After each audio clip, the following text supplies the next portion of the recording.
ನಮಸ್ಕಾರ. 20 ಆಗಸ್ಟ್ 2024 ಅಜ್ಮೀರ್ನ ಕೋರ್ಟ್ನಿಂದ ಸುಮಾರು 32 ವರ್ಷಗಳ ನಂತರ ಒಂದು ಕೇಸಿನ ಅಡಿಯಲ್ಲಿ ಸುಮಾರು 6 ಜನರಿಗೆ ಜೀವಾವಧಿ ಶಿಕ್ಷೆಯನ್ನು ವಿಧಿಸಲಾಗುತ್ತೆ. ಅದೇ ರೀತಿ ತಲಾ 5 ಲಕ್ಷ ರೂಪಾಯಿ ದಂಡಗಳನ್ನ ವಿಧಿಸಲಾಗುತ್ತೆ.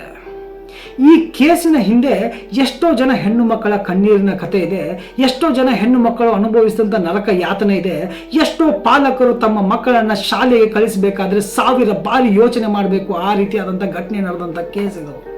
ಈ ಪ್ರಕರಣ ಶುರುವಾಗೋದು ರಾಜಸ್ಥಾನದ ಅಜ್ಮೀರ್ನಲ್ಲಿ ಇರ್ತಕ್ಕಂಥ ಖ್ವಾಜಾ ಮೊಯಿನುದ್ದೀನ್ ಚಿಸ್ತಿ ಎಂಬ ದರ್ಗಾದಿಂದ. ಈ ದರ್ಗಾದಲ್ಲಿ ಸೇವೆ ಮಾಡೋರಿಗೆ ಖಾದಿಮರು ಅಂತ ಕರೆದಿರ್ತಾರೆ. ನಮ್ಮ ದೇವಸ್ಥಾನಗಳಲ್ಲಿ ಹೇಗೆ ಪೂಜಾರಿಗಳಿರ್ತಾರೋ ಅದೇ ರೀತಿಯಾಗಿ ಈ ಒಂದು ದರ್ಗಾದಲ್ಲಿ ಖಾದಿಮರು ಅಂತ ಕೆಲಸ ಮಾಡೋರಿರ್ತಾರೆ ಅಥವಾ ಸೇವೆ ಮಾಡೋರಿರ್ತಾರೆ. ಈ ಖಾದಿಮರು ಆಗಿನ ಅಜ್ಮೀರ್ನಲ್ಲಿ ತುಂಬ ಶ್ರೀಮಂತರಾಗಿರ್ತಾರೆ, ಅದೇ ರೀತಿಯಾಗಿ ಪೊಲಿಟಿಕಲಿ ಸ್ಟ್ರಾಂಗ್ ಆಗಿರ್ತಾರೆ. ಈ ಖಾದಿಮ್ ಫ್ಯಾಮಿಲಿಗೆ ಸೇರಿದಂಥ ಹುಡುಗರು ಆಗಿನ ಕಾಲದಲ್ಲಿ ತುಂಬ ಬೆಲೆ ಬಾಳುವಂತಹ ವಾಹನಗಳಲ್ಲಿ ಓಡಾಡಿರ್ತಾರೆ, ಬೈಕ್ಗಳಲ್ಲಿ ಓಡಾಡಿರ್ತಾರೆ, ರಾಜಕೀಯವಾಗಿ ಕೂಡ ಅಷ್ಟೇ ಪ್ರಬಲರಾಗಿರ್ತಾರೆ. ಇದೇ ಫ್ಯಾಮಿಲಿಗೆ ಸೇರಿದಂಥ 2 ಹುಡುಗರು ಈ ಪ್ರಕರಣದ ಮೇನ್ ಅಕ್ಯೂಸ್ಗಳಾಗಿರ್ತಾರೆ. ಒಬ್ಬ ಫಾರೂಕ್ ಚಿಸ್ತಿ, ಇನ್ನೊಬ್ಬ ನಫೀಸ್ ಚಿಸ್ತಿ. ಫಾರೂಕ್ ಚಿಸ್ತಿ ಆಗಿನ ಅಜ್ಮೀರ್ನ ಯೂತ್ ಕಾಂಗ್ರೆಸ್ನ ಅಧ್ಯಕ್ಷನಾಗಿದ್ದರೆ ನಫೀಸ್ ಚಿಸ್ತಿ ಆಗಿನ ನ್ಯಾಷನಲ್ ಯೂತ್ ಕಾಂಗ್ರೆಸ್ನ ಉಪಾಧ್ಯಕ್ಷನಾಗಿರ್ತಾನೆ. ತಮ್ಮ ಕೆಟ್ಟ ಕೆಲಸಗಳನ್ನು ಮುಚ್ಚಿ ಹಾಕಲು ತಮ್ಮ ಬಳಿ ಇರ್ತಕ್ಕಂಥ ಹಣ ಹಾಗೂ ಪೊಲಿಟಿಕಲ್ ಬ್ಯಾಕ್ಗ್ರೌಂಡ್ನ ಇವರು ತುಂಬ ಚೆನ್ನಾಗಿ ಯೂಸ್ ಮಾಡ್ಕೊತಿರ್ತಾರೆ. ಯಾವುದೇ ಒಂದು ಕತೆಗಾದರೂ ಒಂದು ಅಂತ್ಯ ಅನ್ನೋದು ಬೇಕಲ್ವಾ? ಆ ಅಂತ್ಯದ ರೂಪದಲ್ಲಿ ಬಂದವರೇ ಸಂತೋಷ್ ಗುಪ್ತಾ.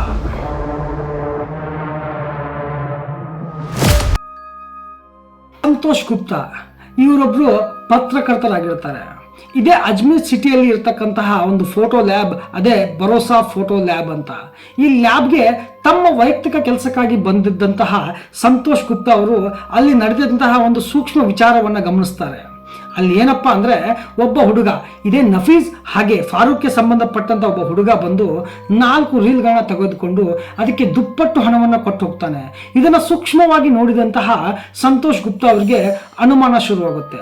ಆ ಹುಡುಗ ಹೋದ ನಂತರ ಅದೇ ಒಂದು ಲ್ಯಾಬ್ನಲ್ಲಿ ಕೆಲಸ ಮಾಡ್ತಕ್ಕಂಥ ತಮ್ಮ ಗೆಳೆಯನಿಗೆ ಕೇಳ್ತಾರೆ, ಏನಪ್ಪ ಇದು ವಿಷಯ, ಈ 4 ರೀಲ್ಗಳಿಗೆ ದುಪ್ಪಟ್ಟು ಹಣ ಕೊಟ್ಟು ಹೋಗ್ತಾ ಇದ್ದಾನಲ್ಲ ಅವನು, ಏನು ಕಾರಣ ಅಂತ, ಅಂಥದ್ದು ಏನಿದೆ ಅದರಲ್ಲಿ ಅಂತ ಕೇಳ್ತಾರೆ. ಆವಾಗ ಇದರ ಬಗ್ಗೆ ನಾನು ಏನು ಹೇಳಲ್ಲ ಅಂತ ಹೇಳ್ಬಿಟ್ಟು ಮೊದಲಿಗೆ ಅವರ ಗೆಳೆಯ ಹಿಂಜರಿದ್ರು ಕೂಡ ನಂತರ ಅವರ ಕೈಯಲ್ಲಿ ಅದೇ ಒಂದು ರೀಲ್ಗಳ ಒಂದು ಕಾಪಿನ ಇಟ್ಬಿಟ್ಟು, ನೀವೇ ನೋಡಿ ಇದನ್ನು ನನ್ನ ಬಾಯಿ ಬಿಟ್ಟು ನಾನೇನು ಹೇಳಲ್ಲ ಅಂತಾನೆ.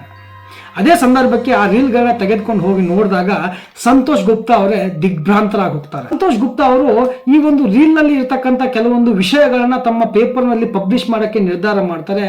ಅದಕ್ಕೆ ಆ ಒಂದು ಪತ್ರಿಕೆಯಲ್ಲಿ ಇರ್ತಕ್ಕಂತಹ ದೀನಬಂಧು ಚೌಧರಿ ಹಾಗೂ ಮದನ್ ಸಿಂಗ್ ಎಂಬ 2 ಪತ್ರಕರ್ತರು ಕೂಡ ಸಪೋರ್ಟ್ ಮಾಡ್ತಾರೆ. ಅದೇ ರೀತಿಯಾಗಿ ಅವರಿಗೆ ಎಷ್ಟೇ ಬೆದರಿಕೆ ಕರೆಗಳು ಬಂದರೂ ಅವರು ಯಾವುದಕ್ಕೂ ಜಗ್ಗೋದಿಲ್ಲ.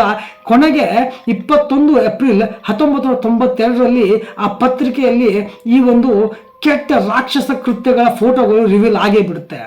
ಅದು ಹೆಡ್ಲೈನ್ಸ್ ಅಲ್ಲಿ ಇಂಡಿಯಾಸ್ ಬಿಗ್ಗೆಸ್ಟ್ ಸೆಕ್ಸ್ ಸ್ಕ್ಯಾಂಡಲ್ ಅಂತ ಹೇಳಿನೇ ಈ ಒಂದು ಪತ್ರಿಕೆಯಲ್ಲಿ ಆ ಫೋಟೋಗಳನ್ನ ಹಾಕಿ ಒಂದು ಪಬ್ಲಿಷ್ ಮಾಡೇ ಬಿಡ್ತಾರೆ. ಈ ಒಂದು ಪಬ್ಲಿಷ್ ಮಾಡಿದಂಥ ಪತ್ರಿಕೆ ದೈನಿಕ್ ನವಜ್ಯೋತಿ ಎಂಬ ಪತ್ರಿಕೆ. ಪೇಪರ್ನಲ್ಲಿ ಪ್ರಿಂಟ್ ಆಗ್ತಾ ಇದ್ದಂಗೆ ಈ 3 ಜನ ಪತ್ರಕರ್ತರಲ್ಲಿ ಮದನ್ ಸಿಂಗ್ ಅನ್ನೋರನ್ನ ಶೂಟ್ ಮಾಡಿ ಕೊಲ್ಲಾಗುತ್ತೆ. ಆದರೆ ಇದರಿಂದ ಫಾರೂಕ್ ಆಗಿ ನಫೀಸ್ಗಾಗಿ ಯಾವುದೇ ರೀತಿ ಯೂಸ್ ಆಗಲ್ಲ. ಅದೇ ರೀತಿಯಾಗಿ ನೆಕ್ಸ್ಟ್ ಮೇ 15, 1992ರಲ್ಲಿ ಮತ್ತೊಂದು ಸಾರಿ ಅದೇ ಪತ್ರಿಕೆಯಲ್ಲಿ ಇನ್ನೂ ಒಂದಷ್ಟು ಕೆಟ್ಟ ಚಿತ್ರಗಳನ್ನು ಹಾಕಿ ಆ ಹುಡುಗಿಯರ ಮುಖಗಳನ್ನು ಬ್ಲರ್ ಮಾಡಿ ಮತ್ತೆ ಪ್ರಕಟಣೆ ಮಾಡ್ತಾರೆ. ಆವಾಗ ಇಡೀ ಅಜ್ಮೀರ್ನ ಬೆಂಕಿ ಹತ್ತಿ ಉರುಗಿದು ಹೋಗುತ್ತೆ. ಈ ಪತ್ರಿಕೆಯಲ್ಲಿ ಸಂತೋಷ್ ಗುಪ್ತಾ ಅವರು ಬರೆದಂತಹ ಪ್ರತಿಯೊಂದು ಲೈನ್ಗಳು ಬೆಂಕಿ ಉಗುಳಕ್ಕೆ ಶುರುವಾಗಿರುತ್ತೆ.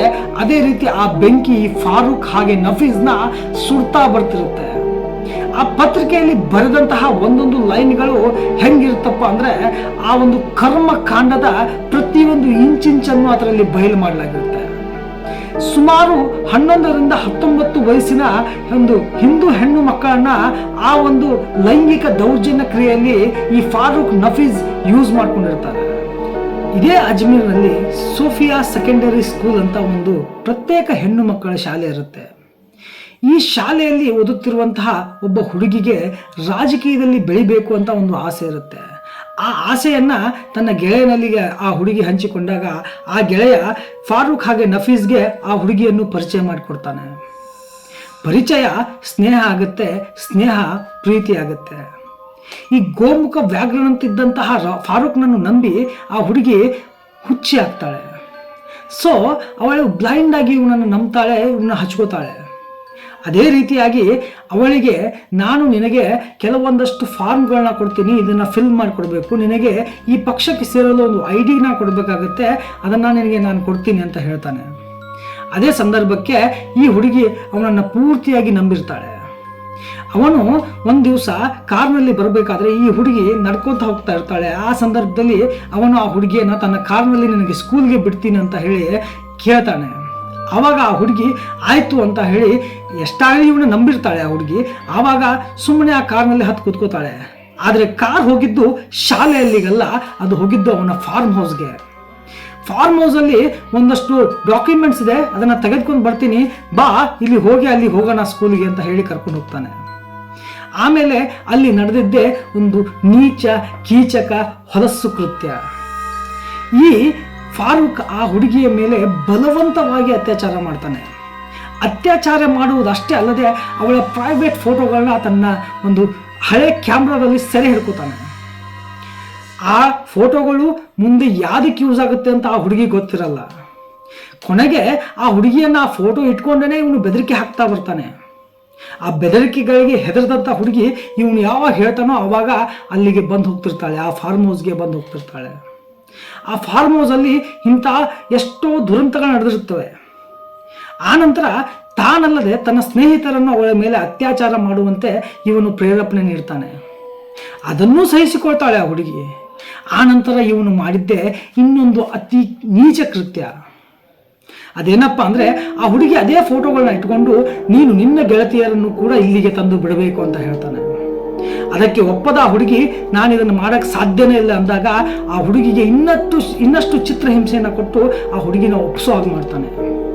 ಕೊನೆಗೆ ಆ ಹುಡುಗಿ ನನ್ನ ಫೋಟೋಗಳಲ್ಲಿ ಪೇಪರ್ಗಳ ಮುಂದೆಗಡೆ ಪೇಜ್ನಲ್ಲಿ ಬರುತ್ತೆ ಅಂತ ಹೆದರಿ ಅವಳು ಅದಕ್ಕೆ ಒಪ್ಕೋತಾಳೆ. ತನ್ನ ಗೆಳತಿಯರನ್ನು ಅಲ್ಲಿಗೆ ಕರ್ಕೊಂಡ್ಬರ್ತಾಳೆ. ಮೊದಲಿಗೆ ನಾಟಕೀಯವಾಗಿ ಅವಳನ್ನು ನಂಬಿಸ್ತಿದ್ರು, ಕೊನೆಗೆ ಅವರ ನೀಚ ಬುದ್ಧಿಯನ್ನು ಅಲ್ಲಿ ತೋರಿಸ್ತಿರ್ತಾರೆ. ಹೀಗೆ ಸುಮಾರು 250 ಹುಡುಗಿಯರ ಒಂದು ಜೀವನವನ್ನು ಹಾಳು ಮಾಡ್ತಾರೆ. ಯಾರಾದರೂ ಇವರ ವಿರುದ್ಧ ಹೋದರೆ ಅವರ ಮನೆಗಳಿಗೆ ಹೋಗಿ ವಾರ್ನಿಂಗ್ ಕೊಟ್ಬಿಡ್ತಿರ್ತಾರೆ. ಇವರು ಅಷ್ಟು ಬಲಿಷ್ಠರಾಗಿರ್ತಾರೆ.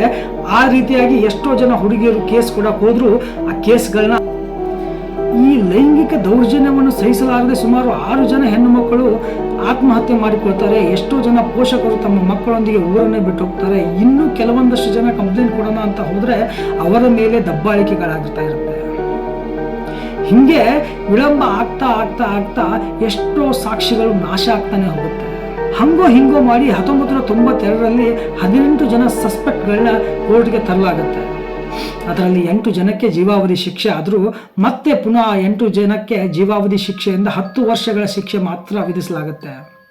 ಇದಾದ ನಂತರ ಈ 8-10 ಜನರಲ್ಲಿ ಒಬ್ಬ ಮೇನ್ ಆರೋಪಿ ಆದಂಥ ಫಾರೂಕ್ ಚಿಸ್ತಿ ಇರೋದೇ ಇಲ್ಲ.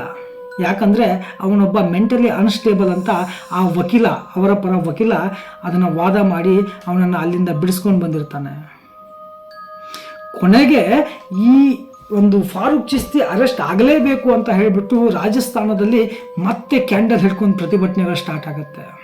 ಮತ್ತೆ 2007ರಲ್ಲಿ ಇವನು ಅರೆಸ್ಟ್ ಆದರೂ 2013ರಲ್ಲಿ ಇವನ ಒಂದು ಶಿಕ್ಷೆ ಅವಧಿ ಮುಗಿದಿದೆ ಅಂತ ಇವನ್ನ ಮತ್ತೆ ಹೊರಗಡೆ ಬಿಡ್ತಾರೆ. ಕೊನೆಗೆ ಇದು ಹೆಂಗಾಗುತ್ತೆ ಅಂದರೆ ನಿಜವಾದ ಶಿಕ್ಷೆ ಅನುಭವಿಸೋರು ಆ ವಿಕ್ಟಿಮ್ಸ್ಗಳು, ಸಸ್ಪೆಕ್ಟ್ಗಳು ಹಾಯಾಗಿ ಹೊರಗಡೆನೇ ಇದ್ದಾರೆ. ಇದು ನಮ್ಮ ಇಡೀ ಭಾರತ ದೇಶ ತಲೆ ತಗ್ಗಿಸುವಂತಹ ಕೇಸಾಗಿ ಹೊರಹೊಮ್ಮುತ್ತೆ. ಈಗಲೂ ಕೂಡ ಆ ಫಾರೂಕ್ ಹಾಗೆ ನಫೀಸ್ ಇವರಿಗೆಲ್ಲ ಅಲ್ಲಿ ಇರುವಂಥ ಗೌರವ ಹಾಗೇ ಇದೆ ಹೊರತು ಅನುಭವಿಸ್ತಾ ಇರುವಂಥವ್ರು ಮಾತ್ರ ಈ ಒಂದು ಹೆಣ್ಣು ಮಕ್ಕಳ ಕುಟುಂಬಸ್ಥರು. ಇದರಲ್ಲಿ ಇನ್ನೊಂದು ನಾಚಿಕೆ ಪಡಬೇಕಾದಂಥ ವಿಷಯ ಏನಪ್ಪ ಅಂದರೆ, ಎಷ್ಟೋ ಜನ ನೀಚ ಪತ್ರಕರ್ತರು ರಾಜಸ್ಥಾನದಲ್ಲಿ ಆ ಟೈಮಲ್ಲಿ ಈ ಒಂದು ಫೋಟೋಗಳನ್ನ ಹಿಡ್ಕೊಂಡು ಆ ಹುಡುಗಿಯರ ಮನೆಗೆ ಹೋಗಿ, ನಿಮ್ಮ ಹುಡುಗಿಯ ಬೆತ್ತಲೆ ಫೋಟೋ ನನ್ನ ಹತ್ರ ಇದೆ, ನೀನು ನನಗೆ ದುಡ್ಡು ಕೊಡದೆ ಹೋದರೆ ಈ ಫೋಟೋಗಳನ್ನ ಪೇಪರ್ ಮುಂದಗಡೆ ಹಾಕ್ತೀನಿ ಅಂತ ಹೇಳ್ತಾನೆ. ಎಂಥ ನೀಚ ಕೆಲಸ ರೀ ಇದು. ನಮ್ಮ ಭಾರತ ತಲೆ ತಗ್ಗಿಸುವಂಥ ಕೇಸ್ ಇದು. ಇದರಲ್ಲಿ ಆಗಿನ ಕಾಲದಲ್ಲಿ ಅಜ್ಮೀರ್ನಲ್ಲಿ ಹೆಣ್ಣು ಹುಡುಕಬೇಕಾದ್ರೆ ಅವರ ಫೋಟೋಗಳನ್ನ ತಗೊಂಡು ಆ ಹುಡುಗಿಯರ ಫೋಟೋಗಳನ್ನ ತೆಗೆದುಕೊಂಡು ಹೋಗಿ ಫೋಟೋ ಲ್ಯಾಬ್ಗಳಿಗೆ ತೋರಿಸಿ ಇವರು ಆ ಕೇಸ್ನಲ್ಲಿ ಇಲ್ವಲ್ಲ ಅಂತ ಕ್ವಶನ್ ಮಾಡ್ತಿದ್ರಂತೆ. ಇದನ್ನು ಕೇಳಿಸ್ಕೊಳ್ಳೋಕ್ಕೆ ಅಸಹ್ಯ ಅನ್ನಿಸ್ತಾ ಇದೆ. ಇನ್ನು ಆ ಹುಡುಗಿಯರು ಅದನ್ನು ಹೆಂಗೆ ಸಹಿಸಿರಬೇಕು, ಆ ಕುಟುಂಬದ ಆ ಪೋಷಕರು ಇದನ್ನು ಈ ನರಕ ಯಾತನೆಯನ್ನು ಹೆಂಗೆ ತಡ್ಕೊಂಡಿರಬೇಕು ಅಂತ. ಇದು ರಾಜಸ್ಥಾನದ ಒಂದು ದರಿದ್ರ ಘಟನೆ, ದರಿದ್ರ ಕೇಸ್.